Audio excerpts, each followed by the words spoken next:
pêche. Je donne tout de suite la parole à notre rapporteur pour 4 minutes. Sí. Muchas gracias, señor presidente. Espero, en todo caso, que el señor comisario se ponga. Muchas gracias, señor presidente. Quería empezar por recordar que hace unas semanas Greenpeace denunció ante la Fiscalía española que una empresa gallega, Armadores Vidal, había estado recibiendo subvenciones del Gobierno español, concretamente por valor de 3,6 millones de euros entre 2003 y 2005, a pesar de que esta empresa acumula desde 1999 numerosas sanciones en varios países por pescar ilegalmente en medio mundo. La Comisión, de hecho, ha estado denunciando este hecho últimamente. La semana pasada empezó la temporada de pesca del atún rojo. Los científicos nos dicen que hace tiempo que ya hemos superado los límites aceptables de pesca sostenible de esta especie, en claro riesgo de desaparición.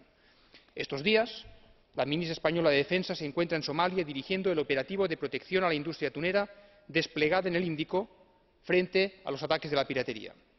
Si los atuneros europeos tienen que alejarse tanto de sus casas para trabajar, se debe, primero, a que los stocks más cercanos están a punto de colapsar y, segundo, porque contamos con una flota excesivamente subvencionada y claramente sobredimensionada que busca rentabilidad a costa incluso de acabar con el principal elemento de que sustenta su actividad, los peces. El problema común en todos estos casos y en otros muchos es, una vez más, la sobrepesca, la sobredimensión de la flota europea y, sobre todo, la falta de control y de capacidad sancionadora. Por ello, defendemos en este informe que la aplicación no discriminatoria y efectiva de las normas debe ser uno de los pilares fundamentales de la política pesquera común. Por ello pedimos, por ejemplo, que se prohíba explícitamente dar ayudas públicas a quien actúe de forma ilegal, como es el caso de Armadores Vidal. El cumplimiento de las normas y la adopción de un enfoque coherente constituyen la mejor manera de proteger a largo plazo los intereses del sector pesquero. Dicha política está condenada al fracaso si los agentes del sector pesquero, desde la gente de mar hasta los comerciantes que venden el pescado a los consumidores, no cumplen con las normas. Las poblaciones de peces están condenadas a desaparecer junto con quienes dependen de ellas. La Comisión y el Parlamento Europeo hemos lamentado en varias ocasiones el bajo grado de cumplimiento y hemos pedido, entre otras cosas, que los Estados miembros intensifiquen los controles, que armonicen los criterios de inspección, así como las sanciones, y que los resultados de las inspecciones sean transparentes. Además, hemos pedido también que se fortalezcan los sistemas de inspecciones comunitarias.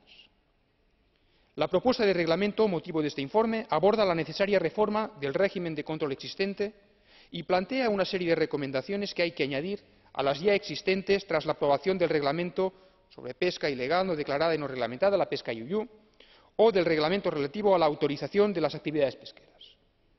Probablemente la cualidad más importante de un sistema de control que se aplica a 27 Estados miembros consiste en que todas las partes sean tratadas por igual y, sobre todo, que todos los agentes de la cadena de producción, pescadores, intermediarios, compradores, personas que están vinculadas al sector de la pesca recreativa y otros sientan que no están siendo discriminados, pero que también tienen su parte de responsabilidad en este aspecto.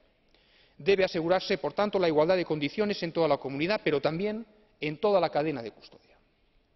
La propuesta que presentamos y que, en todo caso, apoyamos también en gran parte a la propuesta original de la Comisión, incluye una serie de aspectos que permitirían avanzar considerablemente en esta dirección. Yo quiero mencionar simplemente, como aspecto señalado, la necesidad de que la Agencia Comunitaria de Control de Pesca tenga un papel especialmente importante que desempeñar, dada su naturaleza comunitaria y su mandato de imparcialidad.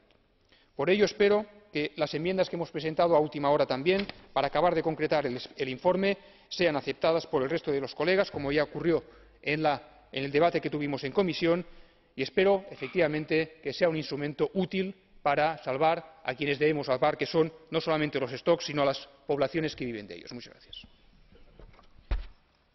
Merci. Nous allons écouter la réponse de la Commission. Commissaire Borg, je vous en prie. Yes, thank you, Mr. President, honourable members. First of all, allow me to thank the rapporteur, Mr. Romeva, who has undertaken some impressive work on this report. What is even more noteworthy is the fact that the rapporteur has undertaken to meet with numerous international and community